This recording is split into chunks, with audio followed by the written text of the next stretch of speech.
আল্লাহ বলেন এই কোরআনকে আমি রমাদানে নাজিল করেছি, যেটা বিশ্ব মানবের জন্য পথ নির্দেশিকা।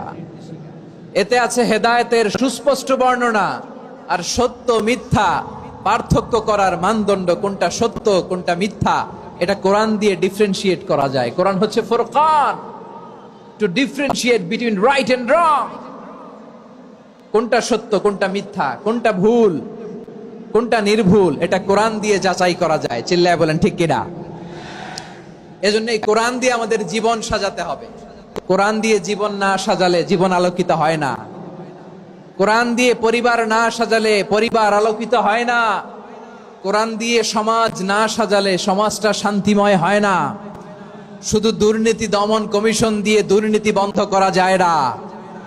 কোরআনের আইন বাস্তবায়ন করা ছাড়া এই সমাজ থেকে দুর্নীতি বন্ধ করা যাবে না। চিল্লায় বলো ঠিক কিনা?